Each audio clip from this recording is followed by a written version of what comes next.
Good morning, good afternoon, and good evening, my wonderful friends out there, wherever you find yourself today.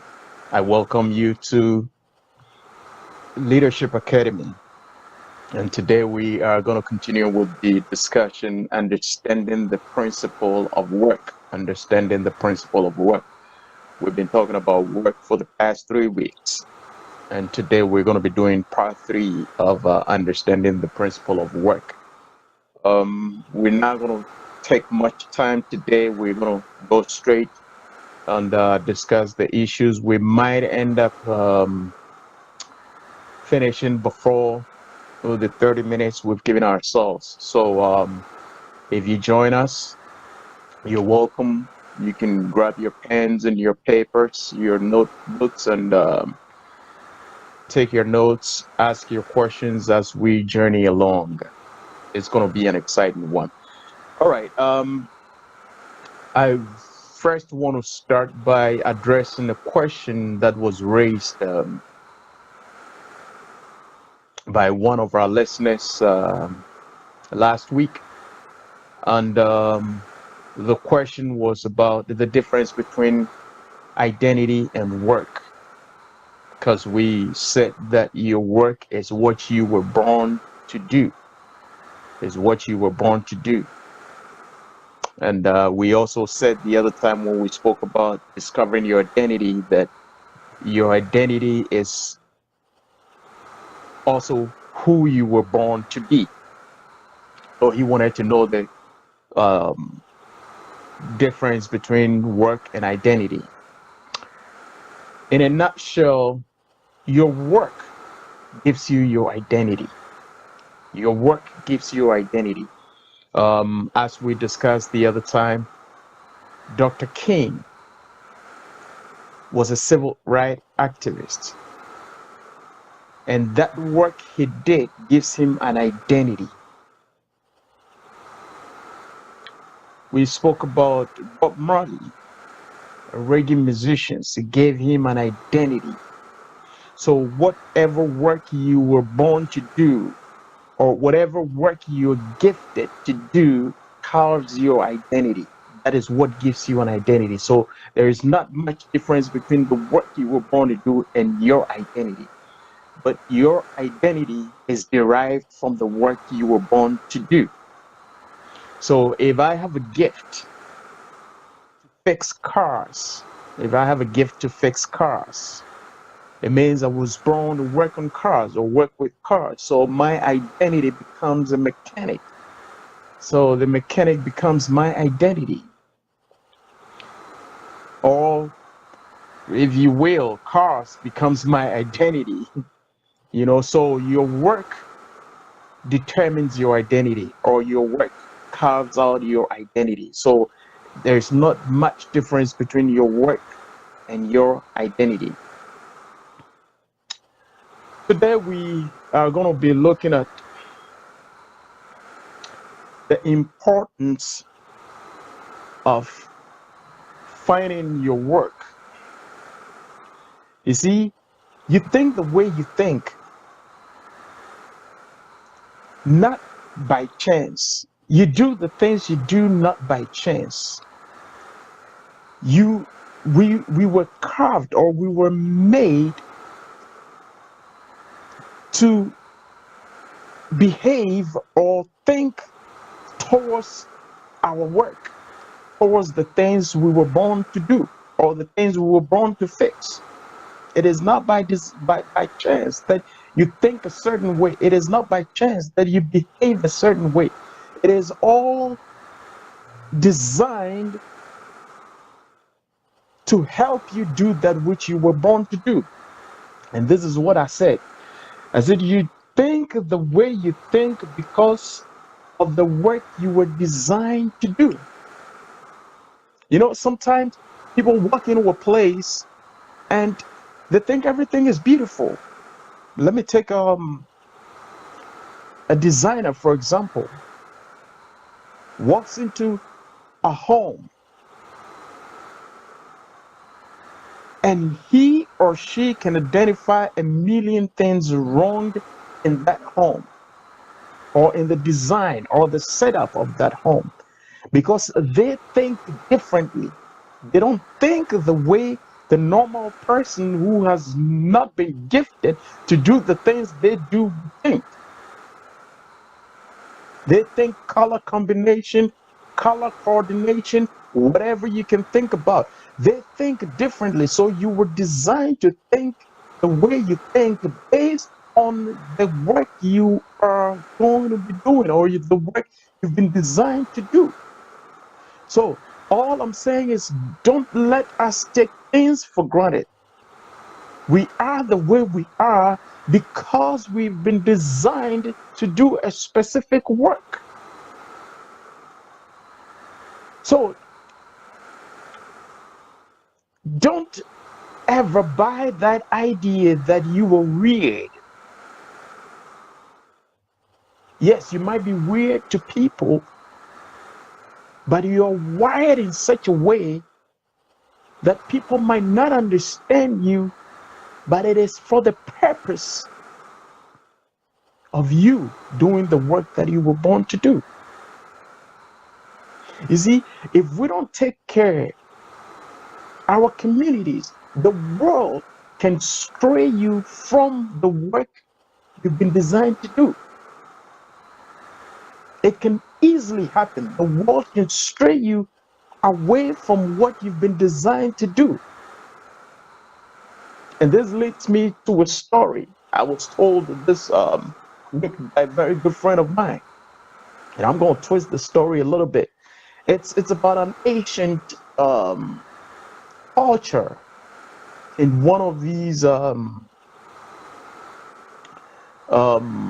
ancient countries. So what it is when they give birth to a child and the child grows to a certain age, they put a bucket of water before the child or in the presence of the child and ask the child to bathe from that bucket of water.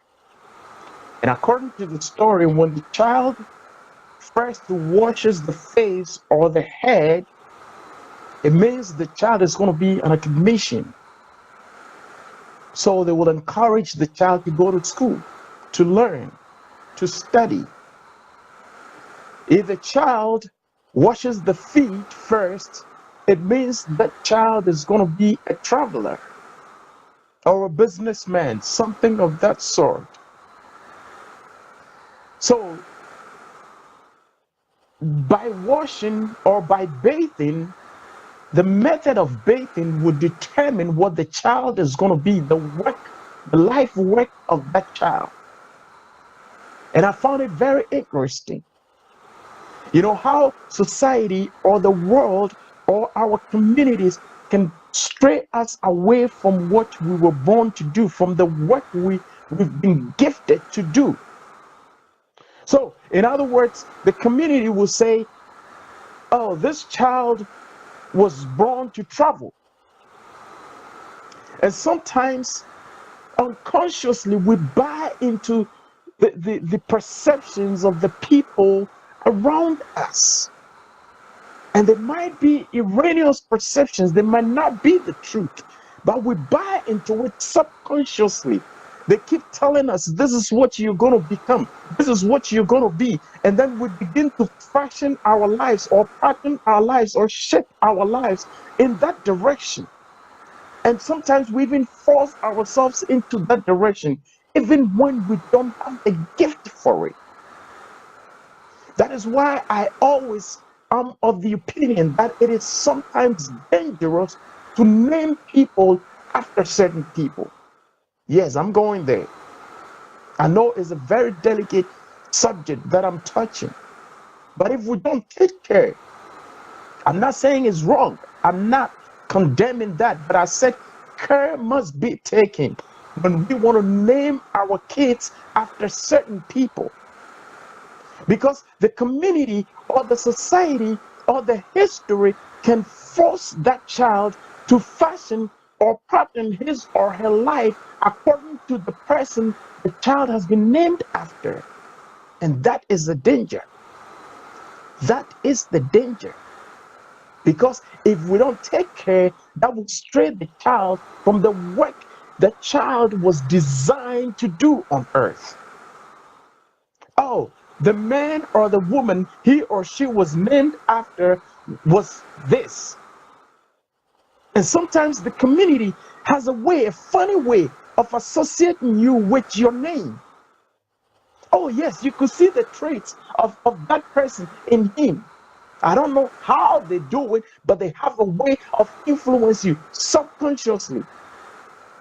And then you begin to pattern your life, shape your life according to the lifestyle of whoever you're named after. So we just got to be careful. That was just a note of caution I chipped in.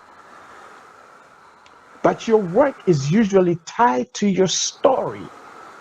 There's another step I want us to take a look at. Your work is usually tied to your story. What is your story? Your experiences, the things you have been through, sometimes can help you breath out your work or can help you discover your work or can expose you to the work you were born to do. I came across some interesting stories and I want to share those stories with you. I realized Robert Plath, a pilot who'd always travel through the airports with his bags and luggages, struggling to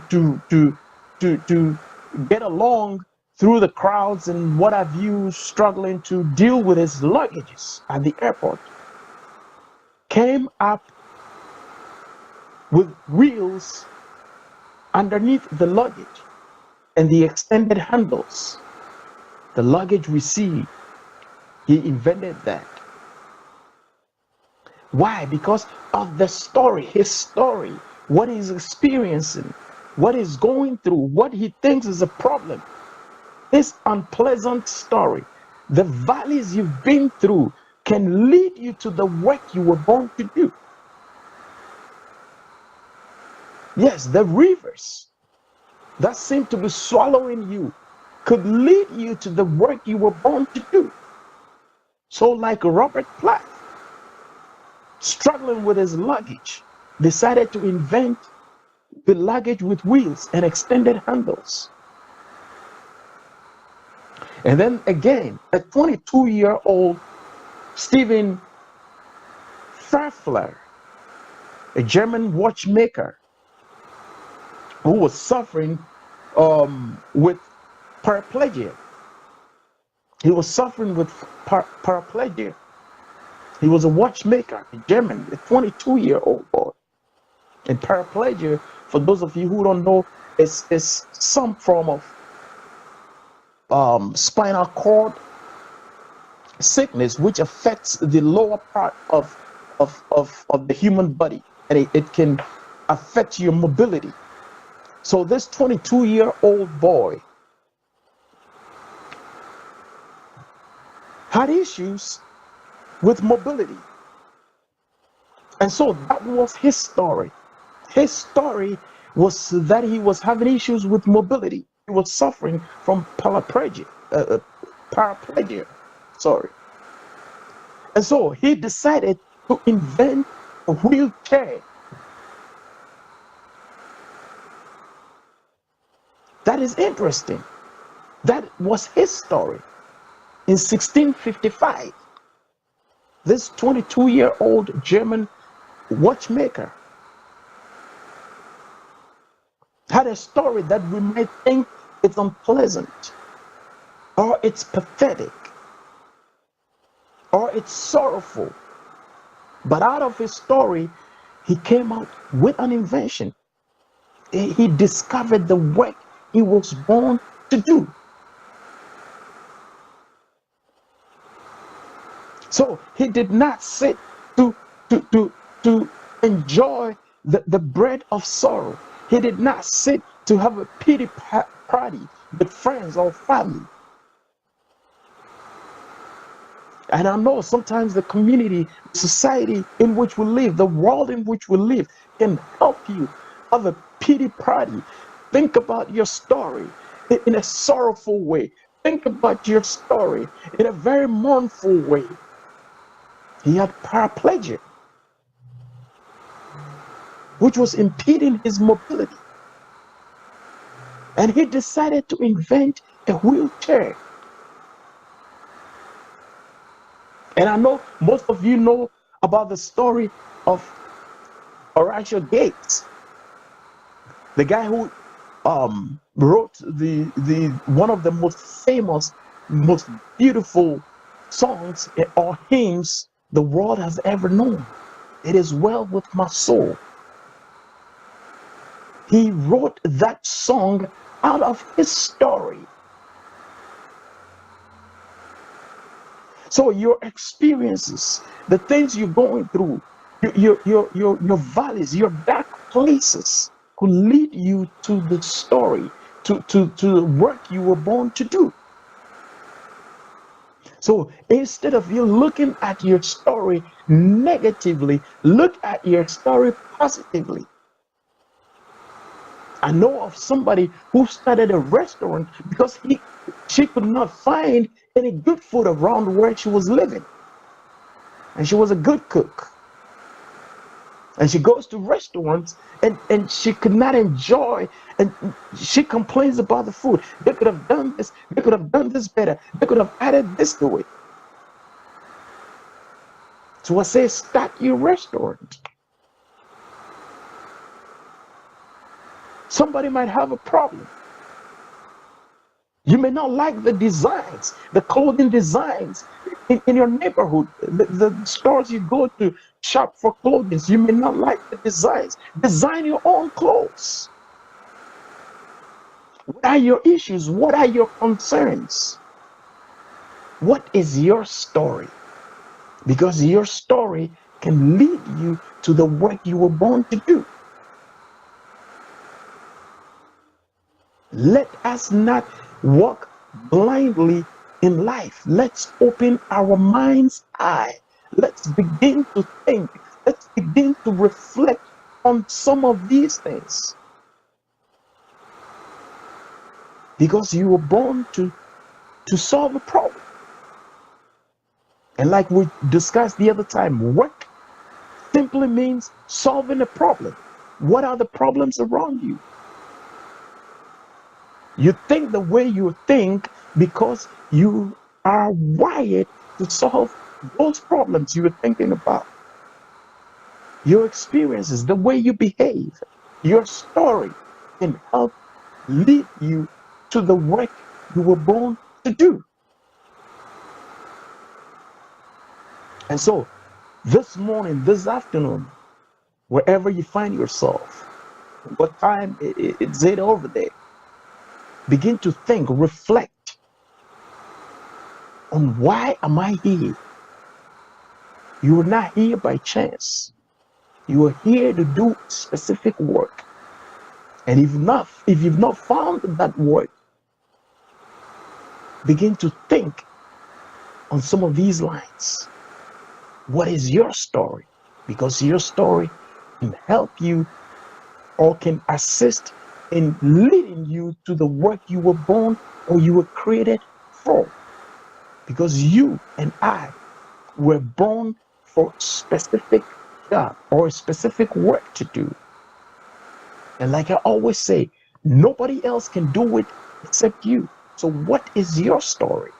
Because your story can expose your work right for you. And as we gave some examples, we have so many examples of people who were battling issues, and in their quest to look for solutions to those issues, it led to inventions. It led to the work they were born to do. So don't discard your story. Look through your story. It might lead you to the work you were born to do. So this morning, this afternoon, this evening, I just want to ask a simple question. What is your story? Because your story could lead you to the work you were born to do. I just want to thank you so much for spending the time with us this 20 minutes. Like I said, we're going to make our videos very short lately because we've had concerns from some of our brothers and sisters who are not able to stay with us the whole time because of data issues. So we're going to cut our videos or our discussion short lately. And so today, we've done almost 20 minutes and some seconds. Um, if you have any questions, you can go to our Facebook page, AfriWake International Organization. Send us a message, and we would definitely discuss your questions anytime we get on next week. If you have any questions, you go there, you put down your questions. We'll discuss your questions next week. And if you have any contributions, any concerns, whatever, you go there to our Facebook page, put down your concerns. We'll attend to your concerns. Thank you so much for listening. But I just want you to have this at the back of your mind as you go about your business this weekend, next week. Think about it. What is my story? How can my story lead me to the work I was born to do? Thank you very much for listening. Kweku Ofosu Sarpon, as usual. And I see Richard. I see Richard. Thank you all for listening. And I hope we are going to be able to meet again next week, same time, 12 o'clock. We may change the time, but like I said, if we have to change the time, I would send the message ahead of time for you to know what time we're changing it to. But until then, we probably would stick to the 12 o'clock, but the time might change. Certain things are cooking in the background, so that might force us to change the time. But I would inform all of you ahead of time before we do that. So keep listening, share with your friends, encourage your friends to listen in, because these are lives golden nuggets that most people pay hard-earned cash. Some of these things we share here free of charge. So let's join in. Let's encourage our friends to join in next week, same time. I hope to meet you or see you online so we'll have a fruitful discussion. Thank you for listening once again. My name is Nana Osei Bonsu Jr. of AfriWake International Organization and CERTO Leadership Organization. Until we meet again next week, think about what your story is. Make your story lead you to what you were born to do. Thank you. God bless you.